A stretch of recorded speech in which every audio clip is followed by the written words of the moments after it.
You know, Jackie Gleason supposedly had an encounter with Nixon.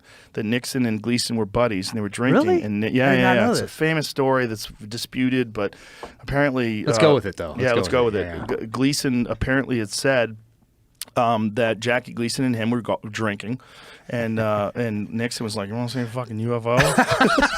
No way. Yeah, and he flew him to see wreckage, and they had frozen biological entities, and they got a chance to see these things that they had frozen. What? Yeah.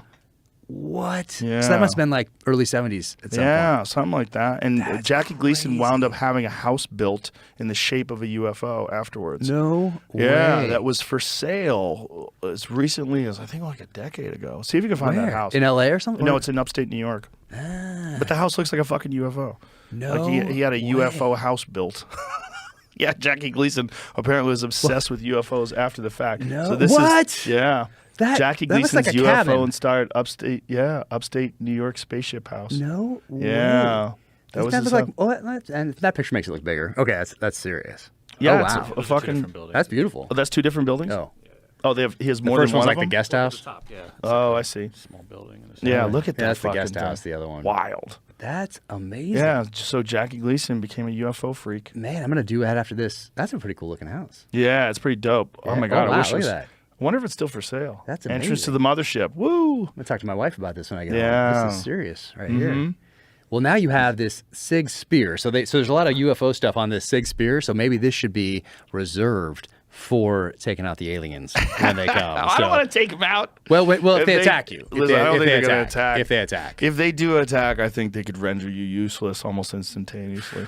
But them too. They're kind of like, why wouldn't they just sit back and watch?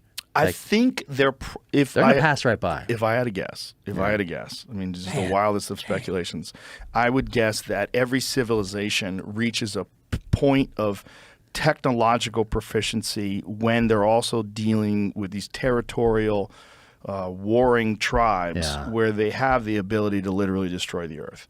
And that if this is a natural course of progression for intelligent beings, they get to this point, there's a transition where it gets very dangerous. And if I was from another planet and I was monitoring this, I would be there to make sure that they don't launch. That they don't, and that's the theme of the Mothership Comedy Club, is that the rooms are called Fat Man and Little Boy.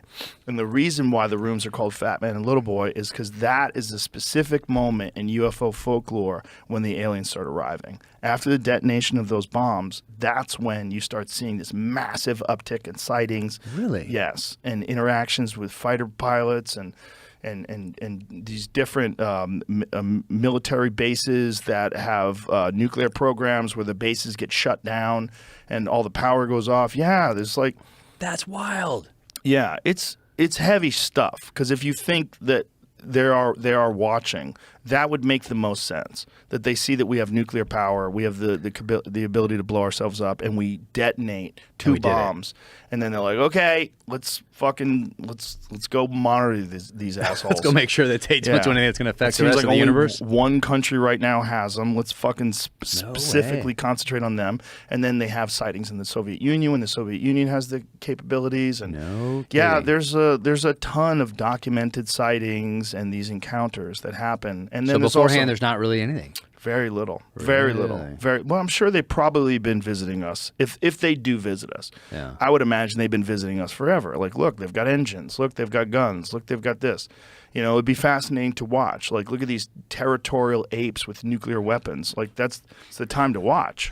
Right now, they're probably just sitting back, popping that popcorn and being like, oh, man, well, it's getting interesting now. We're getting closer and closer to our fucking inevitable demise. Like, that's when the sightings are ramped up to the point where the Pentagon has to start talking about it. And they are. Yes. In front of Congress. Yes. I mean, that's wild. Yeah. But no one pays attention. No one pays attention. It's like, let's go back to, TikTok and Instagram. Well, I mean, they kind of pay attention, but it's not, there's nothing that you could fucking put your fork into. Right. You know, it's like, what is it? You know, like, why are they telling us about this? That's also, there's a lot of cynicism when it comes to, like, why is the government telling us about UFOs? Like a distraction, you mean? But what is it? Like, what are they telling us because they really have this information and they want to slowly leak it out because this is an inevitable contact moment and they want to prepare civilization, or is it just horseshit? Is it just they're distracting us, and this is how they, institute this drone program where they have this, anti-gravity device and they can move at insane rates of speed?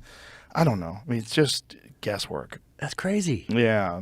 That's crazy. You get to hear directly from these guys who've actually seen it, experienced it. Yeah. Hang out and talk with them for a little bit. Oh, I've talked to quite a few now, that have seen these things and had these experiences. But the Bob Lazar one is uniquely compelling. All right. Uniquely compelling because Bob is without a doubt a brilliant guy, and he was a legitimate propulsions expert who it's been proven he worked at Los Alamos Labs, and they tried to hide that. They tried to lie about that and say that he wasn't, but he was on the employee roster. He has an intimate knowledge of the facilities. George Knapp took him on a tour of Los Alamos. He knew where everything was.